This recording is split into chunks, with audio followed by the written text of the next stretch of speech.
ಜೈ Hind. Karnataka forest ಡಿಪಾರ್ಟ್ಮೆಂಟ್ನಲ್ಲಿ 700ಕ್ಕೂ ಹೆಚ್ಚು forest guard ಮತ್ತೆ forest watcher ಹುದ್ದೆಗಳಿಗೆ ಅರ್ಜಿಯನ್ನ ಕರೆದಿದ್ದಾರೆ. ಆದಷ್ಟು ಬೇಗ ಅಫಿಷಿಯಲ್ ನೋಟಿಫಿಕೇಶನ್ ರಿಲೀಸ್ ಆಗುತ್ತೆ. ಇನ್ನು 1 ವಾರದ ಒಳಗಡೆ ನೋಟಿಫಿಕೇಶನ್ ಬರುತ್ತೆ. ಆ ಟೈಮಲ್ಲೇ ಅಪ್ಲಿಕೇಶನ್ ಕೂಡ ಸ್ಟಾರ್ಟ್ ಆಗುತ್ತೆ.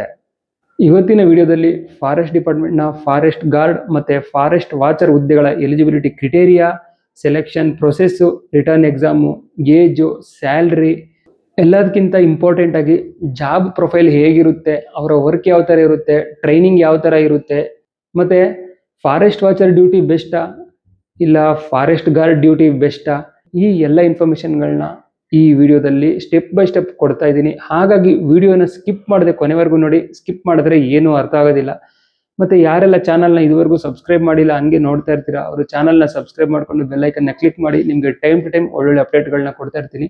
ವಿಡಿಯೋ ಸ್ಟಾರ್ಟ್ ಮಾಡೋಕ್ಕೂ ಮುಂಚೆ ಕೆಳಗಡೆ ಹೈಪ್ ಬಟನ್ ಕಾಣ್ತಿದ್ದಿಲ್ಲ, ಹೈಪ್ ಮಾಡಿ. ನೀವು ಹೈಪ್ ಮಾಡೋದ್ರಿಂದ ಈ ವಿಡಿಯೋ ಎಲ್ಲ ಮಕ್ಕಳಿಗೂ ರೀಚ್ ಆಗುತ್ತೆ. ಬನ್ನಿ ಈಗ ವಿಡಿಯೋ ಸ್ಟಾರ್ಟ್ ಮಾಡೋಣ. ಎಲಿಜಿಬಿಲಿಟಿ ಕ್ರಿಟೇರಿಯಾ ತಿಳ್ಕೊಳ್ಳೋದಕ್ಕಿಂತ ಮೊದಲು ಇದರ ಜಾಬ್ ಪ್ರೊಫೈಲ್ ಬಗ್ಗೆ ತಿಳ್ಕೊಳ್ಳೋಣ.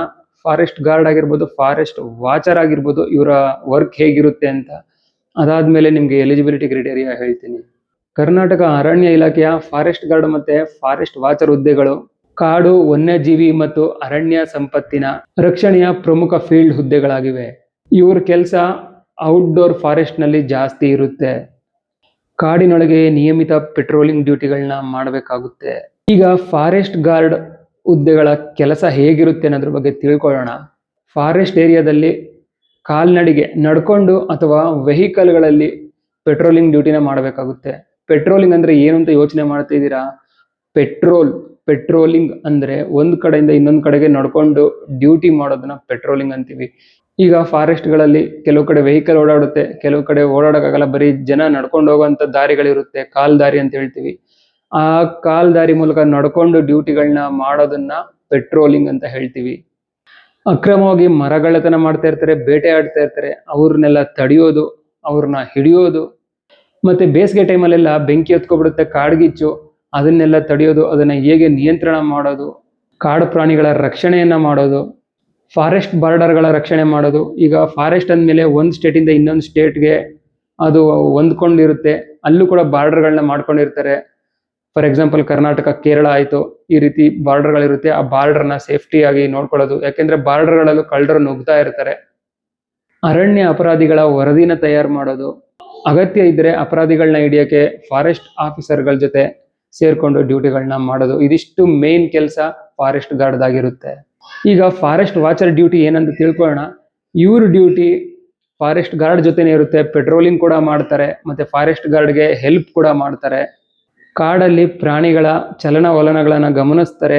ಎಲ್ಲಾದ್ರೂ ಕಳ್ಳತನ ಆಗ್ತಾ ಇದೆಯಾ, ಬೇಟೆಗಳಾಡ್ತಾ ಇದ್ದಾರಾ, ಆ ಇನ್ಫಾರ್ಮೇಶನ್ನ ತಿಳ್ಕೊಂಡು ಇವರು ಗಾರ್ಡ್ಗೆ ಅಥವಾ ಸೀನಿಯರ್ ಆಫೀಸರ್ಗೆ ಇನ್ಫಾರ್ಮೇಶನ್ ಕೊಡ್ತಾರೆ. ಇವ್ರ ಹತ್ರ ಬೈನಾಕುಲರ್ ಇರುತ್ತೆ. ಬೈನಾಕುಲರ್ ಅಂದ್ರೆ ದೂರದರ್ಶಕ ಅಂತ ನೋಡ್ತೀವಲ್ಲ, ಆ ದೂರದ ವಸ್ತುಗಳನ್ನ, ಅದನ್ನ ಇವ್ರ ಹತ್ರ ಕೊಟ್ಟಿರ್ತಾರೆ. ಆ ಬೈನಾಕುಲರ್ ಮೂಲಕ ಕಾಡಲ್ಲಿ ಎಲ್ಲಾ ಕಡೆನೂ ನೋಡ್ತಾ ಇರ್ತಾರೆ, ವಾಚ್ ಮಾಡ್ತಾ ಇರ್ತಾರೆ.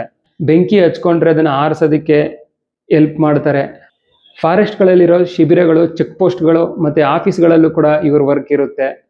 ಆಲ್ಮೋಸ್ಟ್ 2 ಹುದ್ದೆಗಳದ್ದು ಒಂದೇ ವರ್ಕ್ ಇರುತ್ತೆ, ಸ್ವಲ್ಪ ಸ್ವಲ್ಪ ಡಿಫರೆನ್ಸ್ ಇರುತ್ತೆ ಅಷ್ಟೇ. ಆದರೆ ಕಾನೂನು ಜಾರಿ ಮತ್ತು ಆಡಳಿತಾತ್ಮಕ ಜವಾಬ್ದಾರಿ ಫಾರೆಸ್ಟ್ ಗಾರ್ಡ್ಗೆ ಜಾಸ್ತಿ ಇರುತ್ತೆ. ಮತ್ತೆ ಫಾರೆಸ್ಟ್ ಗಾರ್ಡ್ ಹತ್ರ ರೈಫಲ್ ಕೂಡ ಇರುತ್ತೆ. ಎಲ್ಲಾದ್ರೂ ಕಳ್ಳತನ ಆಗ್ತಾ ಇದ್ರೆ ಮತ್ತೆ ಪ್ರಾಣಿಗಳ ಬೇಟೆ ಆಗ್ತಾ ಇದ್ರೆ, ಗಂಧದ ಮರಗಳು, ತೇಗದ ಮರಗಳನ್ನ ಕಳ್ಳತನ ಮಾಡ್ತಾ ಇದ್ರೆ, ಕಟ್ ಮಾಡ್ತಾ ಇದ್ರೆ ಅಂಥವ್ರ ಮೇಲೆ ಗುಂಡ ಹಾರಿಸಬಹುದು. ಈ ಅಧಿಕಾರನೆಲ್ಲ ಫಾರೆಸ್ಟ್ ಗಾರ್ಡ್ಗೆ ಕೊಟ್ಟಿರ್ತಾರೆ. ಫಾರೆಸ್ಟ್ ವಾಚರ್ ಹತ್ರ ಯಾವುದೇ ವೆಪನ್ ಇರಲ್ಲ, ಒಂದು ಲಾಠಿ ಇರುತ್ತೆ, ಮತ್ತೆ ಬೈನಾಕುಲರ್ ಇರುತ್ತೆ. ಅವರು ಜಸ್ಟ್ ವಾಚರ್ ಆಗಿ ಕೆಲಸನ ಮಾಡ್ತಾರೆ, ಮತ್ತೆ ಗಾರ್ಡ್ಗೆ ಹೆಲ್ಪ್ ಮಾಡ್ತಾರೆ.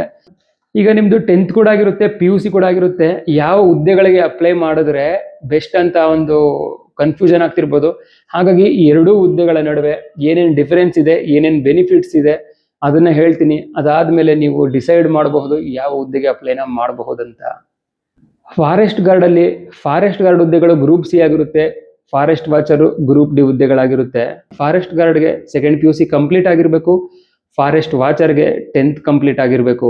ಫಾರೆಸ್ಟ್ ಗಾರ್ಡ್ ಡ್ಯೂಟಿ ಹೆಚ್ಚಿನ ಜವಾಬ್ದಾರಿ ಆಗಿರುತ್ತೆ, ಮತ್ತೆ ಫಾರೆಸ್ಟ್ ವಾಚರ್ ಹೆಲ್ಪರ್ ಜಾಬ್ ಆಗಿರುತ್ತೆ.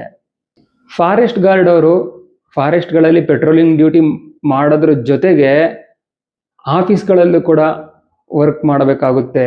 ಆದರೆ ಫಾರೆಸ್ಟ್ ವಾಚರ್ಗೆ ಯಾವುದೇ ಆಫೀಸ್ ವರ್ಕ್ ಇರೋದಿಲ್ಲ. ಅವರು ಫಾರೆಸ್ಟ್ ಅಲ್ಲಿ ಪೆಟ್ರೋಲಿಂಗ್ ಮಾಡ್ತಾ ಎಲ್ಲದನ್ನು ವಾಚ್ ಮಾಡ್ತಾ ಮತ್ತೆ ಫಾರೆಸ್ಟ್ ಗಾರ್ಡ್ಗೆ ಹೆಲ್ಪ್ ಮಾಡಿಕೊಂಡು ಡ್ಯೂಟಿನ ಮಾಡಬಹುದು. ಮತ್ತೆ ಫಾರೆಸ್ಟ್ ಗಾರ್ಡ್ಗಳಿಗೆ ಪ್ರಮೋಷನ್ ಚಾನ್ಸಸ್ ಜಾಸ್ತಿ ಇರುತ್ತೆ, ವಾಚರ್ಗೆ ಪ್ರಮೋಷನ್ ಚಾನ್ಸಸ್ ಕಡಿಮೆ ಇರುತ್ತೆ. ಫಾರೆಸ್ಟ್ ಗಾರ್ಡ್ಗೆ ಸ್ಯಾಲ್ರಿ ಜಾಸ್ತಿ ಇದೆ, ಫಾರೆಸ್ಟ್ ವಾಚರ್ಗೆ ಸ್ಯಾಲ್ರಿ ಕಡಿಮೆ ಇದೆ. ಇದಿಷ್ಟು ಡಿಫ್ರೆನ್ಸ್ ಇದೆ ನೋಡಿ ಫಾರೆಸ್ಟ್ ಗಾರ್ಡ್ ಮತ್ತೆ ಫಾರೆಸ್ಟ್ ವಾಚರ್ ಮಧ್ಯೆ. ಈಗ ನೀವು ಡಿಸೈಡ್ ಮಾಡಿ ಯಾವುದು ಬೆಸ್ಟ್ ಅನ್ಸುತ್ತೆ ಅದಕ್ಕೆ ನೀವು ಅಪ್ಲೈನ ಮಾಡಬಹುದು. ಸೆಲೆಕ್ಷನ್ ಎಲ್ಲ ಆದ್ಮೇಲೆ ಟ್ರೈನಿಂಗ್ ಯಾವ ತರ ಇರುತ್ತೆ, ಟ್ರೈನಿಂಗ್ ಅಲ್ಲಿ ಏನೇನು ಇನ್ಕ್ಲೂಡ್ ಇರುತ್ತೆ ಅಂತ ಹೇಳ್ತೀನಿ. ಫಾರೆಸ್ಟ್ ಗಾರ್ಡ್ಗೆ 9 ತಿಂಗಳು ಟ್ರೈನಿಂಗ್ ಇದ್ರೆ ವಾಚರ್ಗೆ 6 ತಿಂಗಳು ಟ್ರೈನಿಂಗ್ ಇರುತ್ತೆ. ಟ್ರೈನಿಂಗ್ ಅಲ್ಲಿ ಬೆಳಿಗ್ಗೆ ಟೈಮ್ ಫಿಸಿಕಲ್ ಆಕ್ಟಿವಿಟಿ ಇರುತ್ತೆ. ಫಿಸಿಕಲ್ ಅಲ್ಲಿ ರನ್ನಿಂಗು, ಪುಷಪ್ಸು, ಪುಲ್ಅಪ್ಸು, ಸಿಟ್ಅಪ್ಸು, ಎಕ್ಸಸೈಸ್ ಎಲ್ಲ ಮಾಡಿಸ್ತಾರೆ. ಯಾಕೆಂದ್ರೆ ನೀವು ಫಾರೆಸ್ಟ್ಗಳಲ್ಲಿ ಡ್ಯೂಟಿ ಮಾಡಬೇಕಾಗಿರೋದ್ರಿಂದ ನಿಮ್ಮ ಫಿಸಿಕಲ್ ಫಿಟ್ನೆಸ್ಸು ಹೈ ಲೆವೆಲಲ್ಲಿ ಇರಬೇಕು. ಹಾಗಾಗಿ ಫಿಸಿಕಲ್ ಫಿಟ್ನೆಸ್ ಮೇಲೆ ತುಂಬ ಫೋಕಸ್ ಮಾಡ್ತಾರೆ. ಮತ್ತು ಡಿಸಿಪ್ಲಿನ್, ಪೆರೇಡ್, ಡ್ರಿಲ್ ಇದನ್ನೆಲ್ಲ ಮಾಡಿಸ್ತಾರೆ.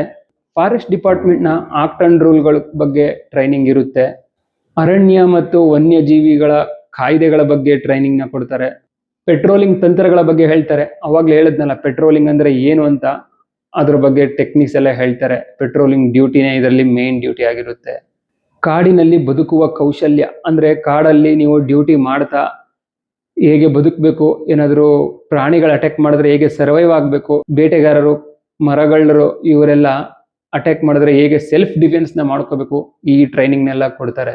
ಮತ್ತೆ ಫಾರೆಸ್ಟ್ ಅಲ್ಲಿ ನೀವು ಒಂದ್ ಕಡೆ ಇನ್ನೊಂದ್ ಕಡೆ ಓಡಾಡ್ತಾ ಇರ್ತೀರ ಕಿಲೋಮೀಟರ್ ಗಟ್ಲೆ. ನೀವು ಎಲ್ಲಿಂದ ಎಲ್ಲಿ ಹೋಗಿದ್ರಿ ಮತ್ತೆ ರಿಟರ್ನ್ ಎಲ್ಲಿಗೆ ಹೋಗ್ಬೇಕು ಅದೆಲ್ಲ ಗೊತ್ತಾಗಲ್ಲ. ಯಾಕೆಂದ್ರೆ ಎಲ್ಲ ಒಂದೇ ತರ ಇರುತ್ತೆ, ಕಾಡು ಕನ್ಫ್ಯೂಸ್ ಆಗುತ್ತೆ. ಹಾಗಾಗಿ GPS ಕೊಡ್ತಾರೆ, ಗ್ಲೋಬಲ್ ಪೊಸಿಷನಿಂಗ್ ಸಿಸ್ಟಮ್ ಅಂತ. ಆ GPS ಅಲ್ಲಿ ಮ್ಯಾಪ್ ಹಾಕೊಂಡು ನೀವು ಎಲ್ಲಿಗೆ ಹೋಗ್ಬೇಕು ಅದನ್ನ ಸೆಟ್ ಮಾಡ್ಕೋಬಹುದು. ಮತ್ತೆ ರಿಟರ್ನ್ ನೀವು ಎಲ್ಲಿಂದ ಬಂದಿದ್ರಿ ಅಲ್ಲಿಗೆ ಹೋಗೋದಕ್ಕೂ ಅದರಲ್ಲೇ ರೂಟ್ ಎಲ್ಲ ಹೇಳುತ್ತೆ. ಅದೆಲ್ಲ ಟ್ರೈನಿಂಗ್ ನ ಕೊಡ್ತಾರೆ. ನೀವು ಸ್ಕ್ರೀನ್ ಅಲ್ಲಿ ನೋಡ್ತಿರ್ಬೋದು, ಇದೇ GPS. ಮತ್ತೆ GPS ತರನೇ ಇನ್ನೊಂದು ಇಕ್ವಿಪ್ಮೆಂಟ್ ಇದೆ, ಕಂಪಾಸ್ ಅಂತ ಹೇಳ್ತೀವಿ. ಅದು ಕೂಡ ನಾವು ಮ್ಯಾಪ್ನ ಅದರಲ್ಲಿ ಸೆಟ್ ಮಾಡಿಕೊಂಡು ಒಂದ್ ಕಡೆಯಿಂದ ಇನ್ನೊಂದ್ ಕಡೆಗೆ ಈಸಿಯಾಗಿ ಓಡಾಡಬಹುದು. ಮತ್ತೆ ಕಾಡ್ಗಿಚ್ಚು ನಿಯಂತ್ರಣ, ವನ್ಯಜೀವಿಗಳ ಸಂರಕ್ಷಣೆ ಹೇಗ್ ಮಾಡೋದು, ಈ ಟ್ರೈನಿಂಗ್ ಎಲ್ಲ ಇರುತ್ತೆ. ಮತ್ತೆ ಫಾರೆಸ್ಟ್ ಗಾರ್ಡ್ ಅಲ್ಲಿ ಸೆಲೆಕ್ಷನ್ ಆಗಿರೋರಿಗೆ ವೆಪನ್ ಟ್ರೈನಿಂಗ್ ಇರುತ್ತೆ. ಯಾಕೆಂದ್ರೆ ಮರಗಳರು ಮತ್ತೆ ಬೇಟೆಗಾರರು ಇವ್ರನ್ನ ತಡೆಯೋದಿಕ್ಕೆ ನೀವು ಲಾಠಿ ಆಗಿರ್ಲಿ ಅಥವಾ ಬರೀ ಬಾಯಲ್ಲಿ ಎದುರಿಸಕ್ ಆಗೋದಿಲ್ಲ. ಸೊ ಅವರಿಗೆ ನೀವು ರೈಫಲ್ ಅಲ್ಲೇ ಎದುರಿಸ್ಬೇಕು, ಅವ್ರನ್ನ ಕಾಲ್ಗೆ ಗುಂಡೊಡೆದವ್ರನ್ನ ಹಿಡಿಬೇಕಾಗುತ್ತೆ. ಹಾಗಾಗಿ ನಿಮ್ಗೆ ವೆಪನ್ ಇಲ್ಲಿ ತುಂಬಾ ಇಂಪಾರ್ಟೆಂಟ್ ಆಗುತ್ತೆ. ವೆಪನ್ ಟ್ರೈನಿಂಗ್ ಕೂಡ ಇದರಲ್ಲಿ ಕೊಡ್ತಾರೆ. ರೈಫಲ್ ಹೇಗೆ ಹ್ಯಾಂಡ್ಲಿಂಗ್ ಮಾಡಬೇಕು, ಹೇಗೆ ಫೈರಿಂಗ್ ಮಾಡೋದು, ಹೇಗೆ ಕ್ಲೀನಿಂಗ್ ಮಾಡೋದು, ಅದನ್ನ ಹೇಗೆ ಮೇಂಟೈನ್ ಮಾಡೋದು, ಇದೆಲ್ಲ ಟ್ರೈನಿಂಗ್ ಇರುತ್ತೆ. ಮತ್ತೆ ವಾಕಿ ಟಾಕಿ ಅಂತ ಹೇಳ್ತೀವಿ, ವಾಕಿ ಟಾಕಿ ಹೇಗೆ ಯೂಸ್ ಮಾಡೋದು ಅಂತ ಟ್ರೈನಿಂಗ್ ನ ಕೊಡ್ತಾರೆ. ಯಾಕೆಂದ್ರೆ ಕಾಡಲ್ಲಿ ಯಾವುದೇ ನೆಟ್ವರ್ಕ್ ಇರೋದಿಲ್ಲ. ಹಾಗಾಗಿ ವಾಕಿ ಟಾಕಿಯಲ್ಲೇ ಒಬ್ರಿಂದ ಇನ್ನೊಬ್ರಿಗೆ ಕಾಲ್ ಮಾಡ್ಬೇಕಾದ್ರೆ ಅದನ್ನೇ ಯೂಸ್ ಮಾಡ್ಬೇಕಾಗುತ್ತೆ. ಈಗ ಶಾರ್ಟ್ ಆಗಿ ಒಂದು ದಿನದ ಟ್ರೈನಿಂಗ್ ಹೇಗಿರುತ್ತೆ ಅಂತ ಹೇಳ್ಬಿಡ್ತೀನಿ, ನೋಡ್ಕೊಳ್ಳಿ. ಅರ್ಲಿ ಮಾರ್ನಿಂಗು 2 ಅವರ್ PT ಇರುತ್ತೆ, ಅಂದ್ರೆ ಫಿಸಿಕಲ್ ಟ್ರೈನಿಂಗು. ಅದರಲ್ಲಿ ರನ್ನಿಂಗು, ಪುಷಪ್ಸು, ಪುಲ್ಅಪ್ಸು, ಸಿಟ್ಅಪ್ಸು, ಎಕ್ಸಸೈಸ್ ಎಲ್ಲ ಇರುತ್ತೆ. ಅದಾದ್ಮೇಲೆ ಡ್ರಿಲ್ ಮಾಡ್ತಾರೆ, ಫುಡ್ ಡ್ರಿಲ್ ಮಾಡಿಸ್ತಾರೆ, ಡಿಸಿಪ್ಲಿನ್ ನ ಕಲಿಸ್ತಾರೆ. ಅದಾದ್ಮೇಲೆ ಬ್ರೇಕ್ಫಾಸ್ಟ್ ಆದ್ಮೇಲೆ ಇಂಡೋರ್ ಕ್ಲಾಸಸ್ ಇರುತ್ತೆ, ಅಂದ್ರೆ ಕ್ಲಾಸ್ ರೂಮ್ ಟ್ರೈನಿಂಗ್ ಅಂತ. ಅದಾದ್ಮೇಲೆ ಲಂಚ್ ಇರುತ್ತೆ. ಲಂಚ್ ಆದ್ಮೇಲೆ ಆಫ್ಟರ್ನೂನ್ ಸೆಷನ್ ಅಲ್ಲಿ ನಿಮ್ಗೆ ಫೀಲ್ಡ್ ಟ್ರೈನಿಂಗ್ ನ ಕೊಡ್ತಾರೆ. ಇದು ತುಂಬಾ ಇಂಪಾರ್ಟೆಂಟ್. ಈ ಫೀಲ್ಡ್ ಟ್ರೈನಿಂಗ್ ಅಲ್ಲಿ ನಿಮ್ಗೆ ಆಲ್ಮೋಸ್ಟ್ ಎಲ್ಲಾ ಟ್ರೈನಿಂಗ್ ನ ಕಲಿಸ್ತಾರೆ. ಈ ಫೀಲ್ಡ್ ಟ್ರೈನಿಂಗ್ ಅಲ್ಲಿ ಪೆಟ್ರೋಲಿಂಗ್ ಹೇಗ್ ಮಾಡೋದು, ಪ್ರಾಣಿಗಳನ್ನ ಟ್ರ್ಯಾಕಿಂಗ್ ಹೇಗೆ ಮಾಡೋದು, ಅವು ಎಲ್ಲಿ ಹೋಗ್ತವೆ ಎಲ್ಲಿ ಬರ್ತವೆ ಅಂತ, ಕಾಡು ಪ್ರಾಣಿಗಳ ಬಗ್ಗೆ, ಆನೆ, ಹುಲಿ, ಚಿರತೆ, ಸಿಂಹ, ಜಿಂಕೆ ಇವುಗಳ ವರ್ತನೆ ಬಗ್ಗೆ, ಅದರಿಂದ ಹೇಗೆ ಸರ್ವೈವ್ ಆಗಬೇಕು, ಆ ಪ್ರಾಣಿಗಳಿಂದ ಸುರಕ್ಷಿತ ಅಂತರನ ಹೇಗೆ ಕಾಪಾಡ್ಕೋಬೇಕು, ಈ ಎಲ್ಲ ಟ್ರೈನಿಂಗ್ ನ ಕೊಡ್ತಾರೆ.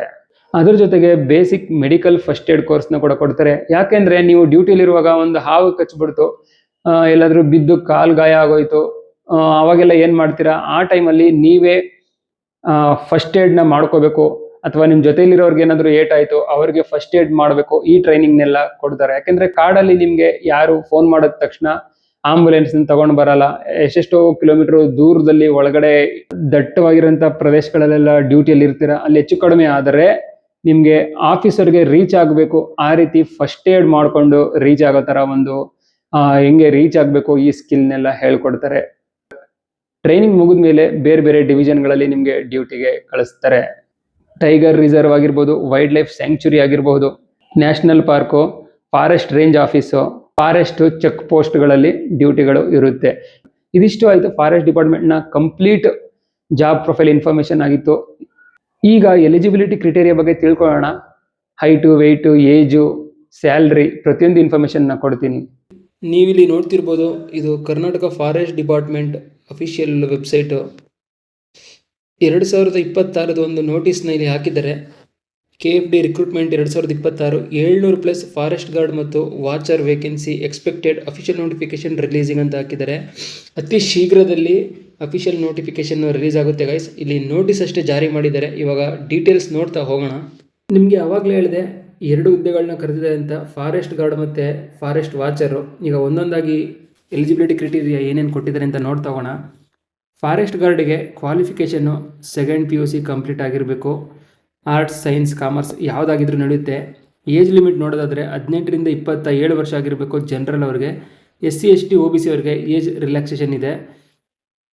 ಸ್ಯಾಲ್ರಿ 23,500ರಿಂದ 47,650 ಒಳ್ಳೆ ಸ್ಯಾಲ್ರಿ ಪ್ಯಾಕೇಜ್ ಇದೆ.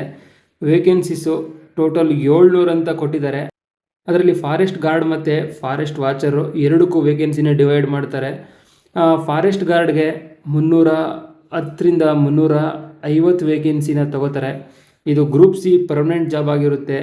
ಅಪ್ಲಿಕೇಶನ್ ಫೀಸು 120 ರೂಪಾಯಿ ಇರುತ್ತೆ ಜನರಲ್, OBC, EWS ಕ್ಯಾಂಡಿಡೇಟ್ಸ್ಗೆ. SC ST ಎಕ್ಸ್ ಸರ್ವಿಸ್ಮೆನ್ಗೆ 45 ರೂಪಾಯಿ ಅಪ್ಲಿಕೇಶನ್ ಫೀಸ್ನ ಫಿಕ್ಸ್ ಮಾಡಿದ್ದಾರೆ. Next forest watcher. ಈ ಹುದ್ದೆಗಳಿಗೆ ಕ್ವಾಲಿಫಿಕೇಷನು 10th ಪಾಸ್ ಆಗಿದ್ದರೆ ಸಾಕು. ಏಜ್ ಲಿಮಿಟು 18ರಿಂದ 35 ಇದೆ ನೋಡಿ, ಏಜ್ ಜಾಸ್ತಿ ಕೊಟ್ಟಿದ್ದಾರೆ. ಗಾರ್ಡ್ ಹುದ್ದೆಗಳಿಗೆ 18ರಿಂದ 27, ಆದರೆ ಈ ವಾಚರ್ ಹುದ್ದೆಗಳಿಗೆ 18ರಿಂದ 35. ಮತ್ತು SC ST OBCಗೆ ಏಜ್ ರಿಲ್ಯಾಕ್ಸೇಷನ್ ಇರುತ್ತೆ. ಸ್ಯಾಲ್ರಿ 18,600ರಿಂದ 32,600 ಪರ್ ಮಂತು. ವೇಕೆನ್ಸೀಸ್ 310 ಅಂತ ಕೊಟ್ಟಿದ್ದಾರೆ. ಅಫಿಷಿಯಲ್ ನೋಟಿಫಿಕೇಷನ್ ಬಂದ ಮೇಲೆ ಈ 310 ಹಿಂದೆ ಮುಂದೆ ಕೂಡ ಆಗಬಹುದು. ಟೋಟಲು 700 ವೇಕೆನ್ಸಿಯಲ್ಲಿ ಈ 2 ಹುದ್ದೆಗಳನ್ನ ಡಿವೈಡ್ ಮಾಡ್ತಾರೆ. ಇದು ಗ್ರೂಪ್ D ಆಗಿರುತ್ತೆ. ಫಾರೆಸ್ಟ್ ಗಾರ್ಡ್ ಗ್ರೂಪ್ C ಹುದ್ದೆ, ಇದು ಗ್ರೂಪ್ D, ಇದು ಕೂಡ ಪರ್ಮನೆಂಟ್ ಜಾಬ್ ಆಗಿರುತ್ತೆ. ಅಪ್ಲಿಕೇಶನ್ ಫೀಸು 100 ರೂಪಾಯಿ ಇರುತ್ತೆ. ಫೀಮೇಲು SC ST ಅವರಿಗೆ 70 ರೂಪಾಯಿ ಅಪ್ಲಿಕೇಶನ್ ಫೀಸ್ ಫಿಕ್ಸ್ ಮಾಡಿದ್ದಾರೆ. ತುಂಬ ಜನ ಇದನ್ನು ಫೇಕ್ ಅಂತ ಇದ್ರು, ಫೇಕ್ ನೋಟಿಫಿಕೇಷನ್ ಯಾವುದೇ ಕಾಲ್ ಆಗಿಲ್ಲ ಅಂದ್ಬಿಟ್ಟು. ಇಲ್ಲ, ಇದು ರಿಯಲೇ. ಇಲ್ಲಿ ನೋಡಿ 2026ನೇ ಇಸ್ವಿದು. ಇದು KFD ಕರ್ನಾಟಕ ಫಾರೆಸ್ಟ್ ಡಿಪಾರ್ಟ್ಮೆಂಟ್ದು ಅಫಿಷಿಯಲ್ ಪೇಜ್ ಇದು. ಇಲ್ಲಿ ನೀವು ನೋಡ್ತಿರ್ಬೋದು. ಇದು ಯಾವುದೇ ಫೇಕ್ ಅಲ್ಲ. ಅತಿ ಶೀಘ್ರದಲ್ಲಿ ಆದಷ್ಟು ಬೇಗ ಇನ್ನು 1 ವಾರದ ಒಳಗಡೆ ಇದಕ್ಕೆ ಅಫಿಷಿಯಲ್ ನೋಟಿಫಿಕೇಷನ್ ಬಿಡ್ತಾರೆ. ಮತ್ತು ಆ ಟೈಮಲ್ಲೇ ಅಪ್ಲಿಕೇಶನ್ನು ಆನ್ಲೈನಲ್ಲಿ ಸ್ಟಾರ್ಟ್ ಆಗುತ್ತೆ. ಎಲ್ಲ ರೆಡಿಯಾಗಿ ಗಾಯ್ಸ್. ನೋಡಿದ್ರಲ್ಲ ಗಾಯ್ಸ್, ಇದಿಷ್ಟು ಇವತ್ತಿನ ಕರ್ನಾಟಕ ಅರಣ್ಯ ಇಲಾಖೆಯ ಈ ಹುದ್ದೆಗಳ ಸಂಪೂರ್ಣ ಮಾಹಿತಿಯಾಗಿತ್ತು. ವಿಡಿಯೋ ಇಷ್ಟ ಆಗಿರುತ್ತೆ ಅಂತ ಅನ್ಕೋತೀನಿ. ವಿಡಿಯೋ ಇಷ್ಟ ಆಗಿದ್ರೆ ವಿಡಿಯೋನ ಲೈಕ್ ಮಾಡಿ, ಮತ್ತು ಇದೇ ಥರ ಸಪೋರ್ಟ್ ಮಾಡ್ತಾ ಇರಿ. ಈ ವಿಡಿಯೋನ ಆದಷ್ಟು ಶೇರ್ ಮಾಡಿ. ಯಾರೆಲ್ಲ ಚಾನಲ್ನ ಫಸ್ಟ್ ಟೈಮ್ ವಿಸಿಟ್ ಮಾಡ್ತಾ ಇದ್ರೆ ಅವರು ಚಾನಲ್ನ ಸಬ್ಸ್ಕ್ರೈಬ್ ಮಾಡ್ಕೊಂಡು ಬೆಲ್ಲೈಕನ್ ಕ್ಲಿಕ್ ಮಾಡಿ. ನಿಮಗೆ ಟೈಮ್ ಟು ಟೈಮ್ ಒಳ್ಳೊಳ್ಳೆ ಅಪ್ಡೇಟ್ಗಳನ್ನ ಕೊಡ್ತಾ ಇರ್ತೀನಿ. ಮತ್ತು ಇದೇ ಥರ ಹೊಸ ಅಪ್ಡೇಟ್ನೊಂದಿಗೆ ನೆಕ್ಸ್ಟ್ ವಿಡಿಯೋದಲ್ಲಿ ಸಿಗ್ತೀನಿ. ಅಲ್ಲಿವರೆಗೂ ಟೇಕ್ ಕೇರ್. ಜೈ